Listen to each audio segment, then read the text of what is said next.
शिवाय गुरवे नमः। शिवाय गुरवे नमः। शिवाय गुरवे नमः। शिवाय गुरवे नमः। शिवाय गुरवे నమః.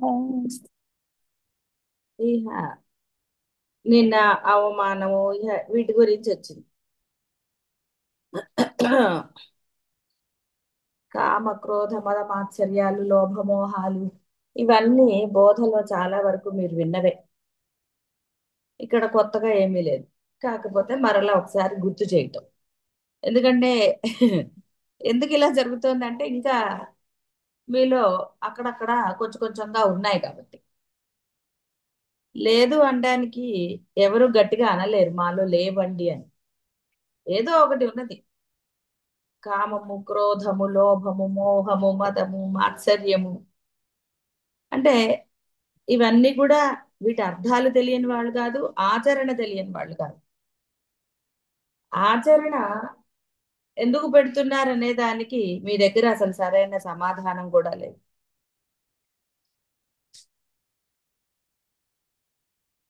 ఏదో సమర్థింపు తప్ప.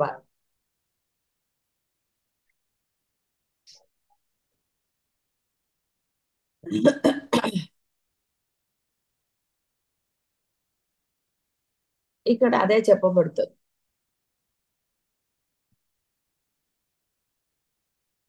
ప్రలోభము ప్రకటమైనప్పుడు నా యొక్క స్థితి అంటే మానసిక స్థితి అనండి ఇంకోటి అనండి ఏదైనా సరే రకరకాలుగా ఉంటుంది. అప్పుడు నన్ను నేను మర్చిపోతున్నాను అది ఇది అని శిష్యుడు అన్నాడు. అప్పుడు గురుదేవులు చెప్తున్నారు, సరే ప్రలోభములను సృష్టించింది ఎవరు, వాటిని ఆచరణలో పెట్టేది ఎవరు, నీకు ప్రలోభం కలిగించే వస్తువులలో లోభం ఉన్నదా, లోభం నీలో ఉన్నదా, ఈ జడ వస్తువులకు నిన్ను పరాభవించే శక్తి ఎక్కడి నుంచి వచ్చింది. హ్మ్. ఇప్పుడు మీకు స్పష్టంగా మీకు తెలిసింది మీదే అది.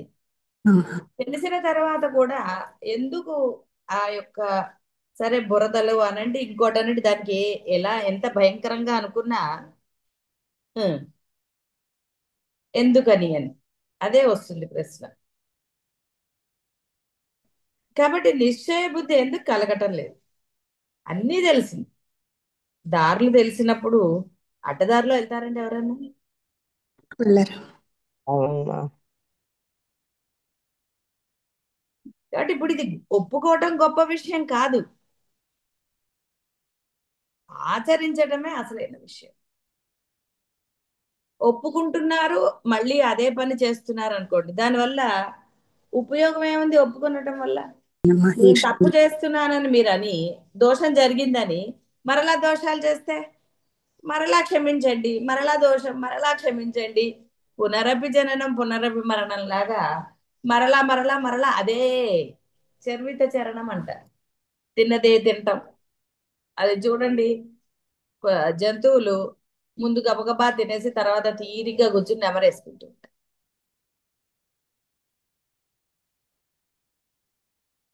ఇది అదే విధంగా జరుగుతోంది. దోషం జరిగిందా అన్నది అసలు వేసుకోవాల్సిన ఆవశ్యకత ఎక్కడుంది మీకు తెలీదా అది దోషమో కాదు. మీరు చేసే పనుల పట్ల మీకు అవగాహన లేదు అని మీరు ఎవరైనా అనగలరా. దోషం జరిగిందేమో అని ఎందుకు తెలుసో తెలియక అనేది ఎంతటి దోషపూరితమే అంటే అది ఇక దాన్ని ఏమనాలి, దానికి ఏ పేరు పెట్టినా తక్కువే. మీకు దోషం తెలుసు, తెలిసి కూడా తెలిసి తెలియక అంటే పోని దాన్ని కూడా క్షమించి సరేలే ఇక ఇంకా చెయ్యకండి అంటే మరి చేయకుండా ఉంటున్నారా? లేదు. ఎందుకంటే మళ్ళీ క్షమాపణలు వస్తున్నాయి. పోనీ చేసినది మరలా చేయటం లేదా అంటే అదే దోషాన్ని మళ్ళీ రిపీట్ చేస్తారు. అది ఒకరిని కించపరచటం అనండి, అవమానపరచటం అనండి, అహంకారపూరితంగా మాట్లాడటం అనండి, లోభత్వం, ఈ ప్రలోభాలు, కోపాలు, కోరికలు, డబ్బు మీద వ్యామోహం, బంధాల మీద, రకరకాలు ఇవన్నీ ఉన్నాయి, అన్నిటి మీద ఉన్నాయి. అన్నిటి మీద సరే ఇవాళ ఒక ప్రలోభానికి లోన్ అయ్యారు, ఇంక నేను అవ్వను అని నిర్ణయం తీసుకున్నాక ఇంకొకసారి ప్రలోభానికి లోన్ అవ్వకుండా ఉన్నారు, లోభత్వం చూపించకుండా ఉన్నారు, ఒకరిని అవమానించకుండా ఉంటున్నారు, మీ మాట పరుషంగా లేకుండా ఉందా, అపభ్రంశపు మాటలు అంటాం, అలాంటి మాటలు మీ నోట్లోంచి రాకుండా ఉంటున్నాయా, అందరితో ప్రేమగా ఉండాలన్నారు, నిజంగా మరి ఉండగలుగుతున్నారా, ఎందుకు ఉండలేకపోతున్నారన్న ప్రశ్న వేసుకోవాలి. అంతే తప్ప క్షమించండి అని మరలా మరలా మరలా మరలా అదే, దానివల్ల ఏమీ ప్రయోజనం లేదు, మీకే తెలుస్తుంది. సంతోషము అంటే బాహ్య ప్రపంచంలోని ఆనందం ఏ విధంగా అయితే క్షణికంగా ఉంటుందో ఈ బ్రహ్మానందంలో కూడా అలాగే ఉంటుంది, సందేహం లేకుండా. మరి అద్వైతం తెలిసి ప్రయోజనం లేదుగా, అంత కృష్ణ పరమాత్మ చెప్పినా ప్రయోజనం లేకుండా అయిపోయింది.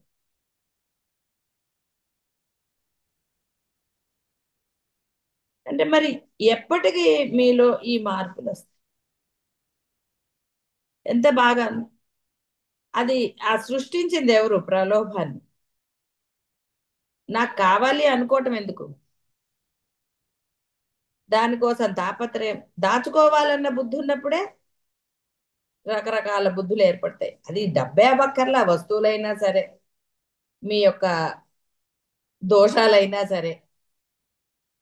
వాస్తవముగా దృశ్య పదార్థముల యందు సౌందర్యము, ప్రామణీయకత అను ధర్మాలని మనస్సే ఆరోపిస్తుంది, భావనే వాటిని ఆకర్షకములుగా తీర్చిదిద్దుకుంటుంది.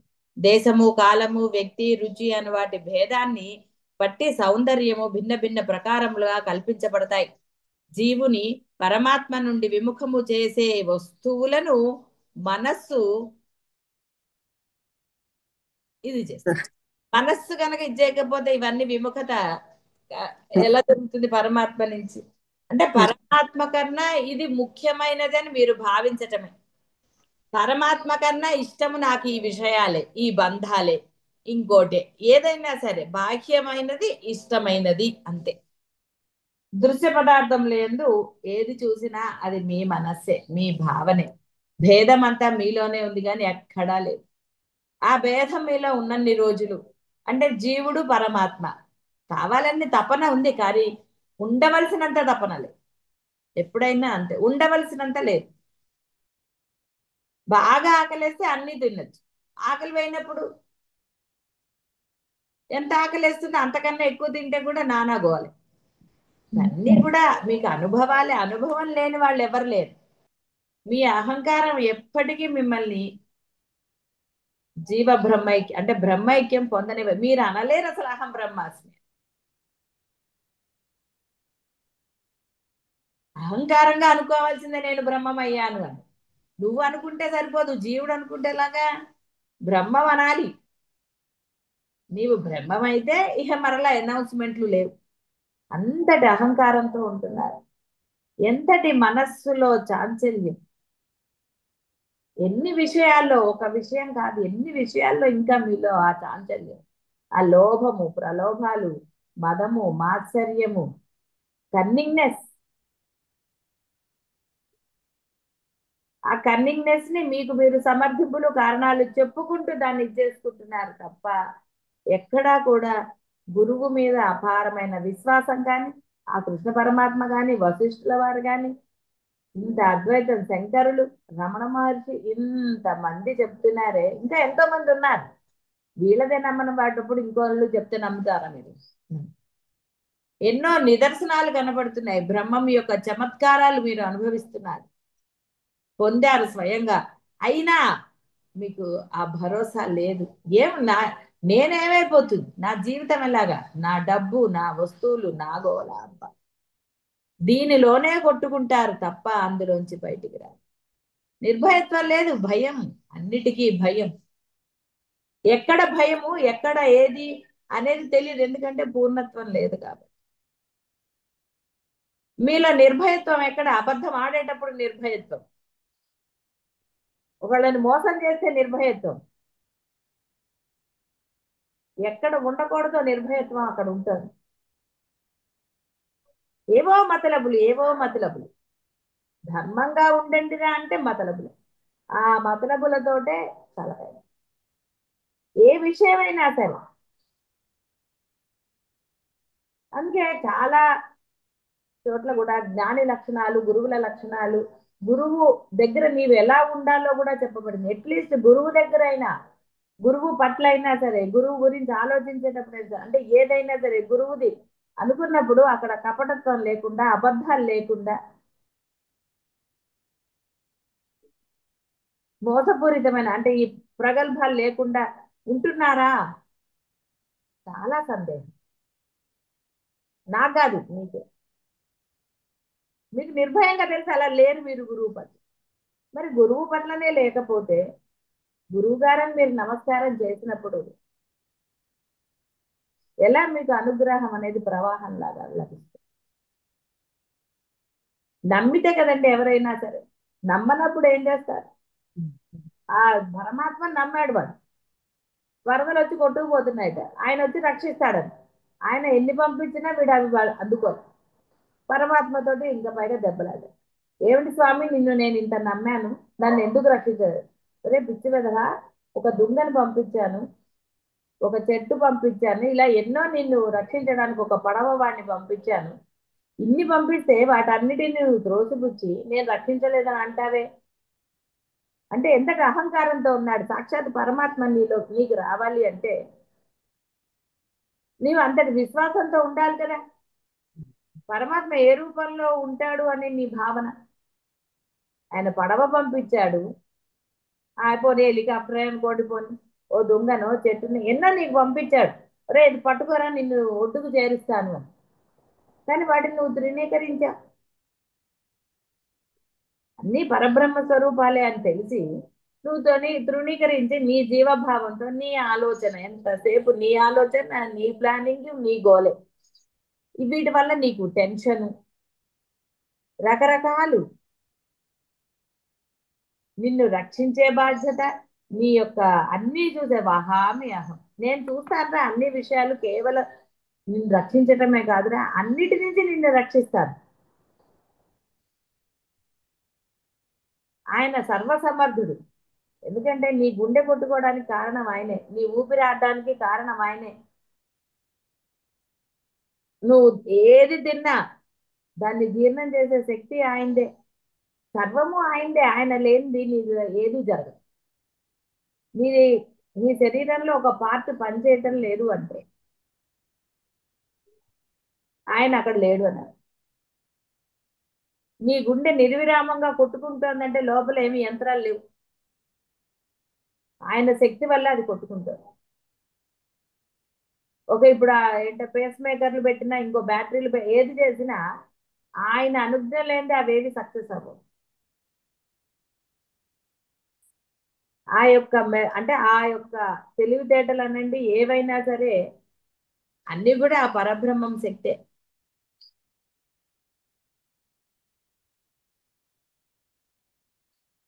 ఇది తెలియని వాళ్ళు ఎవరండి? కొంచెం వివేకంగా విచక్షణతో ఆలోచించే వాళ్ళకి అది తెలిసి తీరుతుంది, అందులో ఏం సందేహం లేదు.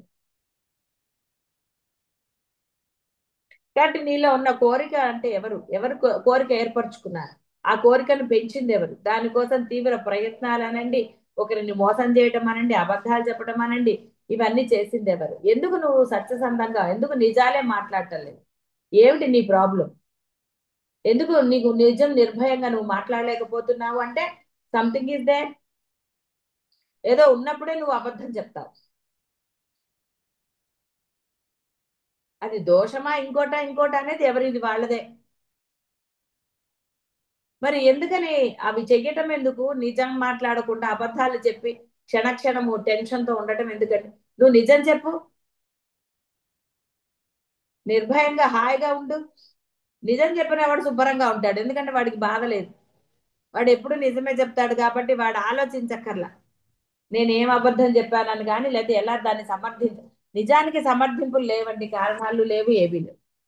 అబద్ధాలకే సమర్థింపులు, కారణాలు ఇవన్నీ ఉన్నాయి. అవసరం అబద్ధానికి సమర్థింపులు కానీ ఏదైనా సరే. దేనికి? కాబట్టి ప్రలోభాన్ని సృష్టించింది ఎవరు? ఆచరణలో పెట్టేది ఎవరు? కాబట్టి నీ యొక్క ఈ ప్రలోభము, లోభమే ప్రలోభము, బాగా లోభం, లోభత్వం నాది, నావి. ఇప్పుడు ఇక్కడ ప్రలోభంలోనే ఆయనది కూడా వచ్చేస్తుంది. బంధం పట్ల విపరీతమైన వ్యామోహం అనండి, వాటి పట్ల ఇదనండి. బంధం పట్ల వ్యతిరేకంగానో వాళ్ళని ఏదో చేస్తూ ఉండమని చెప్పటం లేదు, మంచి చెడులు చెప్పవచ్చు. నీ ధర్మంగా వారికి ఇది చెయ్యవచ్చు, సేవ చేయొచ్చు, అన్ని చెయ్యొచ్చు. ధర్మంగా ఉండు. నీ ధర్మమే నీకు రక్షణ. ఎందుకంటే ధర్మం వేరు, దేవుడు వేరు కాదు. నువ్వు ధర్మంగా ఉన్నావు అనుకో, ఎప్పుడు ఏది నీ చేతుల్లో ఏం లేదు. ఏదైనా సరే, జనన మరణాలనండి, నీ జీవితంలో జరిగేవనండి, ఎప్పుడైతే నీవు సాక్షిగా ఉంటావో అన్ని పరబ్రహ్మవే. ఆయన శివుడు ఆజ్ఞ లేనిదే చీమైనా కుట్టదంట. ఎన్నో రకాలు, ఎన్నోసార్లు చెప్పుకున్నాం. అప్పటి వరకు అక్కడ చీమలు ఉండేవే ఉండదు, ఎక్కడి నుంచో వస్తుందో చీమ వచ్చి మిమ్మల్ని కుడుతుంది, లేదా ఓ దోమ వచ్చి కుడుతుంది. దోమ అంటే ఎగురుతూ వస్తుంది, చీమ పాపం నడవాలి కదండి, చీమ ఎగరలేదు. మరి ఎట్ నుంచి వచ్చిందండి చీమ, ఎలా కుట్టిందంటే ఏం చెప్పగలుగుతారు? అంతే, అది జరుగుతుంది. ఇలా ఎన్నో ఉన్నాయి. ఎలాగా అని ఆశ్చర్యపోయిన సంఘటనలు మీ జీవితాల్లో కోకొల్లలు అనొచ్చు. ఆ పరబ్రహ్మను గుర్తించలేదు కాబట్టి వాటన్నిటిని తేలిగ్గా తీసేసి వదిలేశారు. నీకు ఏది అక్కర్లే, ప్రాబ్లం వచ్చింది, ఈ ప్రాబ్లం ఎలా చేస్తావో చేయవయ్యా, నీకు వదిలేశాను అనండి, నీవు నిర్భయంగా ఉండు. ఒకవేళ ఆ ప్రయత్నానికి నీ యొక్క ఏదన్నా ప్రయత్నమో, నీ చేత ఏదన్నా చేయించాలన్నా, నీతో మాట్లాడించాలని ఏదన్నా ఆయన చేయించి తీరుతాడు, అందులో ఏం సందేహం. నువ్వేం టెన్షన్ పడక్కర్లా, ఆయనకన్నీ నథింగ్. ఎందుకంటే క్రియేటరే అతను. ఇప్పుడు మన సినిమా డైలాగులు అనండి, లేకపోతే సినిమా తీసిన వాడితే కదండి, వాడికి అవన్నీ అనుభవంతో బ్రహ్మాండంగా వాడికి తెలుసు. కాబట్టి ఎవరైతే క్రియేట్ చేశారో వాడికి అన్ని తెలుసు. ఎవరు ఇప్పుడు ఒక ప్లాన్ వేసాడు అనుకోండి, ఆ ప్లాన్ గురించి వాడైతే బ్రహ్మాండంగా ఎక్స్ప్లెయిన్ చేస్తాడు, ఎందుకంటే వాడు కాబట్టి వేశాడు.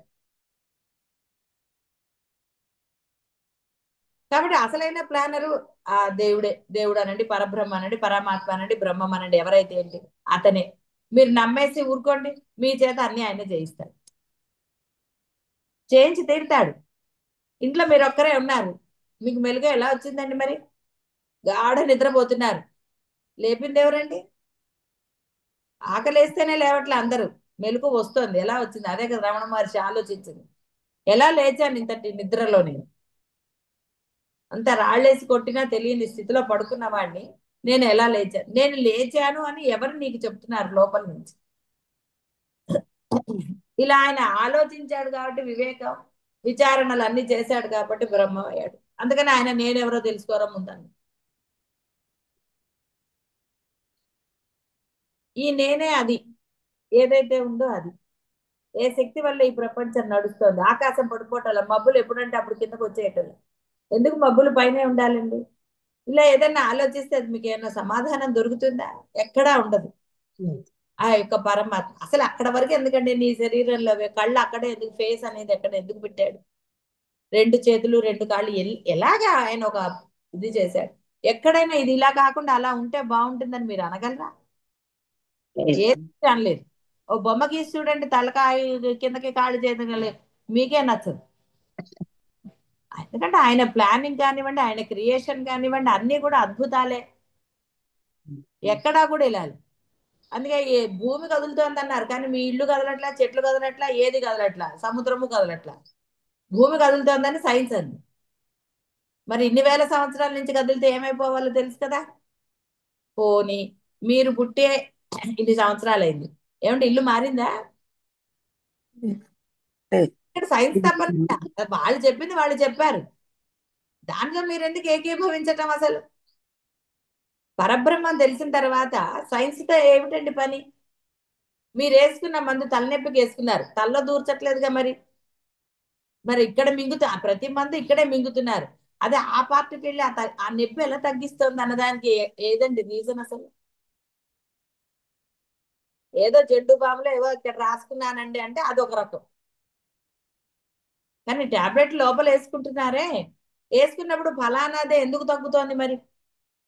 దేహానికి తెలుసండి, ఇది షుగర్ టాబ్లెట్, ఇది తలనొప్పి టాబ్లెట్, ఇది ఆ టాబ్లెట్, ఇది ఈ టాబ్లెట్ అని శరీరానికి తెలుసా? లేదమ్మా. అలాంటి మీరు ఏ టాబ్లెట్ అండి ఆ దేహానికి తెలియదు కదా అని ఏదంటే దేశేసుకుంటారా? లేదు. మరి ఎలా పనిచేస్తుందండి లోపలికి వెళ్ళాక? ఏ డాక్టర్ లోపల దూరి పని చేయటం లేదు కదా. రక్తవర్ణ మాంసనిష్ట గూఢాన్న ప్రీతం మనస్ అన్ని ఆవిడ అయ్యింది, కాబట్టి లోపలికి వెళ్ళాక చేసేది, అందుకనే లోపల బయట అన్నారు. బయట అయినా సరే మీరు ఏం చేయగలుగుతారండి? వేడి వేడి నీళ్ళలో చేయి పెట్టగలరా? లేదు. ఏం చేయగలుగుతున్నారండి? ఇవన్నీ ఎవరు సృష్టించారు? అబ్బో అతను అతన్ని సృష్టించింది ఎవరు మరి? అందుకే నేను మూలంలోకి వెళ్ళరా, గొడవ లేదన్నాడు. వాళ్ళ అమ్మ, సరే వాళ్ళ అమ్మ ఇలాగా అట్లా మూలంలోకి వెళ్తే ఎలా? ఒక మనిషి, ఒక జీవుడు ఎలా పుట్టాడు? ఎవరు సృష్టించింది? ఇక్కడ సైన్స్ లాగా కోతి నుంచి వచ్చాక కోతిని సృష్టించింది ఎవరని కూడా అడగాలి మరి. ఏదో వాళ్ళు ఒక ఇది పెట్టుకున్నారు, కానీ ఎక్కడ మీకు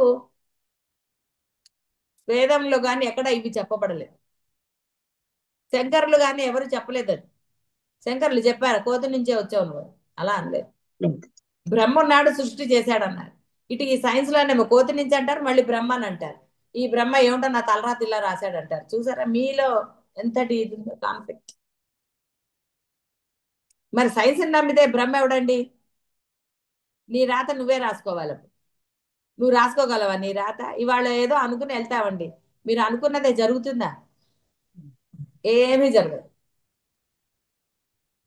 అనుకున్నదే జరిగితే ఎవడు నేను చనిపోవాలని అనుకోడు.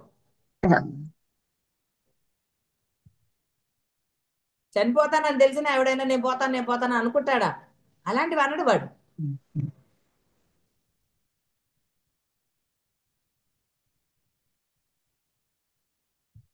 కాబట్టి ఇక్కడ ఏదైనా సరే నీదే భావన, అది మంచా చెడా అనేది తర్వాత విషయం. పాజిటివా నెగటివా అన్నది అనవసరం. ఇవన్నీ కూడా నీ భావనలే.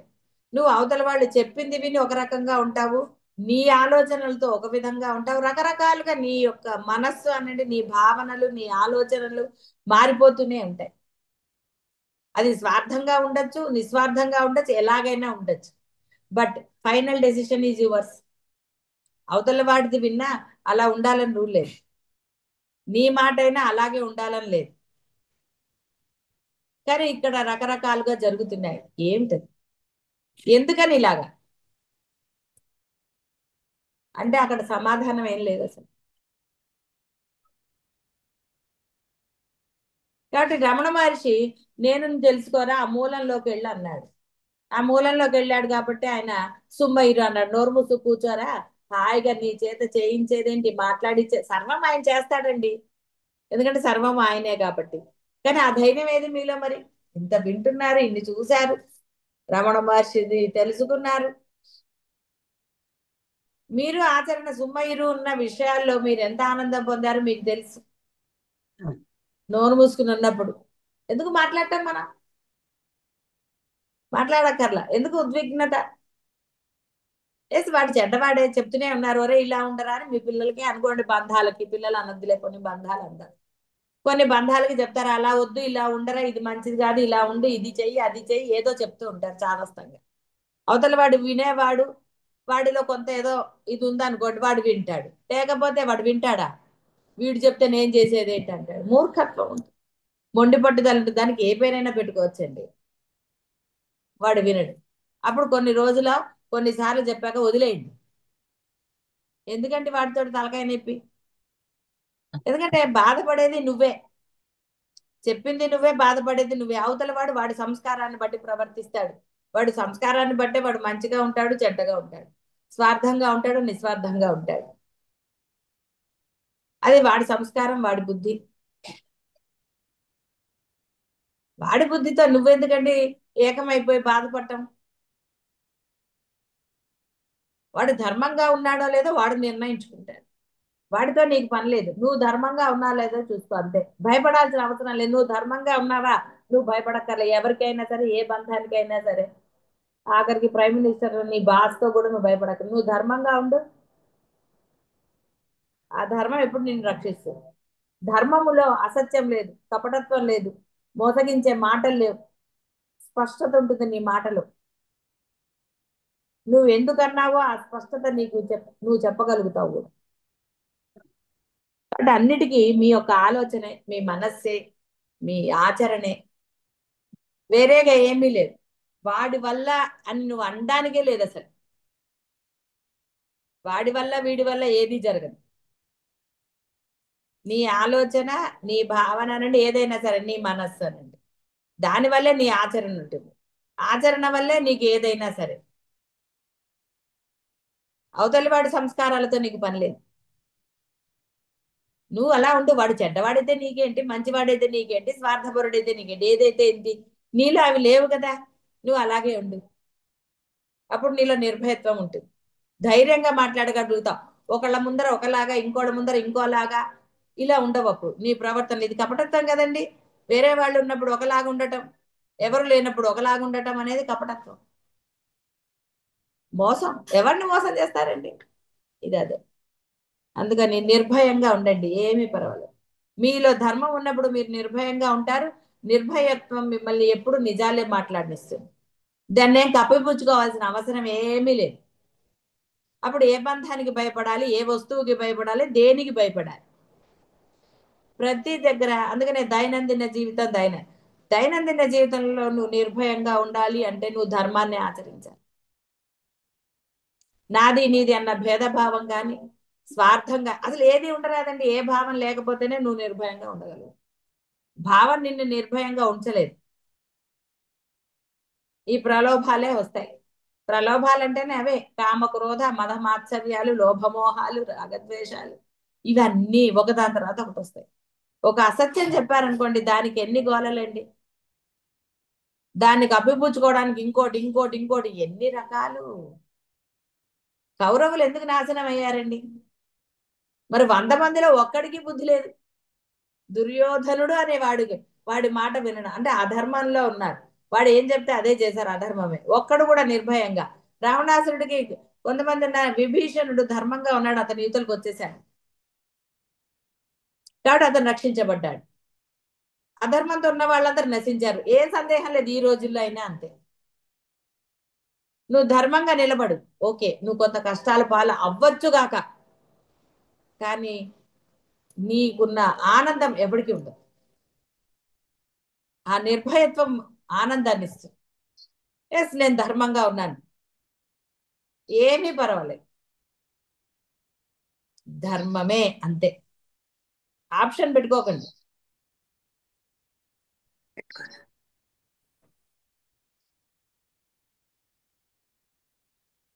కాబట్టి జీవుణ్ణి పరమాత్మ నుండి విముఖం చేసే వస్తువులు నీ మనస్సే చేస్తోంది.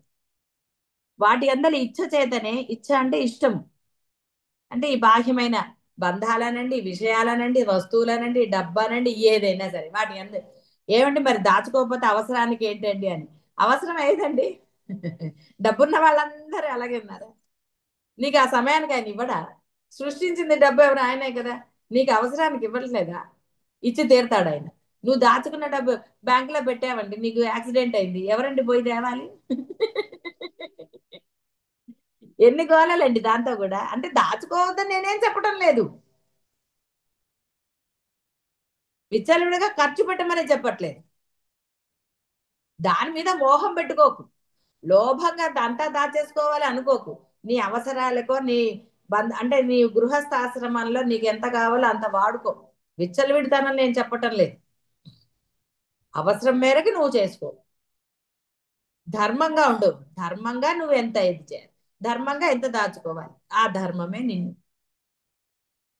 అప్పుడు అధర్మం రాదు కాబట్టి అన్ని చోట్ల నువ్వు ఆనందంగానే ఉండగలుగుతావు. ఇదే చేయవచ్చు. వాటి అందరి ఇచ్చ చేతనే ఆ వస్తువుల సాన్నిధ్యం యొక్క అనుభూతి కలుగుతుంది. లోభం ఉండేది మనస్సులోనే గాని వస్తువుల యందు కాదు. ఏ వస్తువు అంటుంది దానిది లోభమా? ఆ వస్తువు పట్ల నీకున్న కోరిక అనండి, ఇంకోటి అనండి, ఏదైనా సరే అదే లోభం అంటే. దానికోసం నువ్వు నానా తిప్పలు.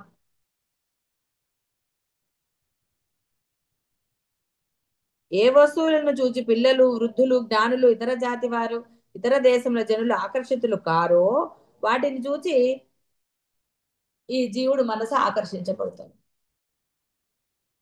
రకరకాల వయస్సుని బట్టి ఇష్టాలు మారిపోవటం లేదు, పరిస్థితులను బట్టి మారుతాయి. అసలు ఎన్ని రకాల వీటన్నిటికీ మూల కారణం నీ మనస్సేనండి. ఇక్కడ వయస్సు, ఇంకోటి ఇంకోటి అవన్నీ అనవసరమైన మాటలు, ఒట్టిగా సమర్థింపు. నీ మనసు అక్కడ మారింది. నీ మనసు ఇప్పుడు ఇది ఇష్టం ఉంటుంది. నీ మనసు ఇప్పుడు ఇది ఇష్టం అంది కాబట్టి దానికోసం నువ్వు ఏదైనా చేస్తావు. ఎన్ని మాటలైనా చెప్తావు, ఎన్ని కథలైనా చెప్తావు. అదే ఇష్టం లేకపోతే, ఇప్పుడు ఇష్టం ఒక 5-10 నిమిషాల తర్వాత, పోనీ ఒక గంట తర్వాత, లేదా రేపో నీకు అది అంటే ఇష్టం కాదు, అప్పుడు అంతే మళ్ళీ మాట మారిపో.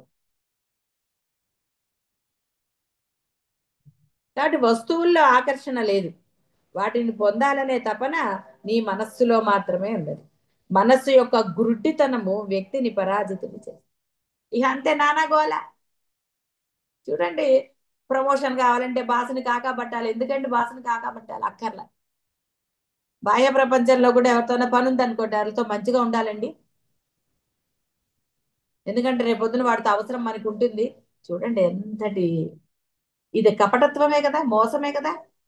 నువ్వు అందరితో మంచిగా ఉండరా? పరమాత్మ నీకు హెల్ప్ చేయడానికి ధర్మంగా ఉండు. నీ పని నువ్వు ఆఫీసులో చేయి. బాస్ ఇచ్చేదండి ప్రమోషన్, ఆ దేవుడే ఇస్తాడు. ఇది మనం పెరియవారి కథల్లో చాలా చెప్పుకున్నాం, ఎలాగ వారికి ఆ యొక్క పరమాత్మని నమ్మితే వారి జీవితం ఎంతటి ఆనందమయమైందో. అదే వ్యక్తిని అస్వతంత్రుణ్ణి, అజ్ఞానిని చేస్తుంది. అట్టి మనస్సుతో తన్మయతను పొందిన వ్యక్తి ఆ మనస్సు కారణంగానే పతనానికి లోనవుతుంది. వేరేగా ఏం లేదు. నీ మనస్సే అధర్మం. నాది నాది నాది నాది స్వార్థం. ఇప్పుడు లోభం అన్నా, స్వార్థం అన్నా, కపటత్వం అన్నా అన్ని నీవే. వేరేగా ఏమీ లేవండి. సందర్భాన్ని బట్టి, సమయాన్ని బట్టి, దాన్ని ఒకసారి లోభం అంటారు, ఒకసారి స్వార్థం అంటారు, ఓసారి ద్వేషం అంటారు, రాగం అంటారు. ఇలా రకరకాలుగా పెట్టారంటే పదాలు. అన్నిటి మూలం నీ మనస్సే. నీ ఆలోచన, నీ భావన అన్నీ ఒకటే. కేవలం ఏదైతే లేదో, నిజంగా మనస్సు అనే పార్ట్ ఎక్కడుందండి? లేనే లేదు. కానీ నువ్వు దాన్ని క్రియేట్ చేసావు. క్రియేటర్ ఈజ్ ఎవరండి? అది. కాబట్టి క్రియేటర్కే తెలుసు లోపల ఏంటి. నా చెప్పినట్టుగా పరమాత్మకే తెలుసు సృష్టిలో ఏది ఎక్కడుంది, ఎవడెప్పుడు పోతాడు, ఇవన్నీ ఆయనకే కదండి తెలుసు. క్రియేటర్కి అన్ని తెలుసు. కాబట్టి మనస్సు అనే క్రియేషన్ చేసింది నువ్వే. అసలు లేదు మనస్సు అనేది, కానీ నువ్వు ఉందన్నావు. వాడు అన్నాడండి, అందుకే నేను అన్నాను. వాడంటే నువ్వు అంటావు ఎందుకురా?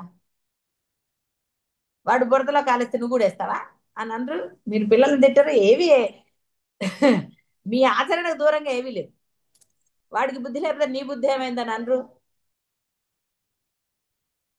కాబట్టి నీ బుద్ధిని పరమాత్మ యందు నిశ్చయం చేయి. ఆ నిశ్చయం కలగడానికే నామస్మరణ. పట్టుకో, నామాన్ని పట్టుకో. నీకు బాధ వచ్చినా నామానికే చెప్పు, ఏదొచ్చినా సరే నామంతోటే మాట్లాడు.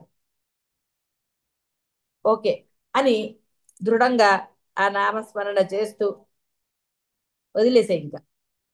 అప్పుడు ఏం జరగాలో, నీతో చేయించాలా, అవన్నీ కూడా అవి చూసుకుంటారండి.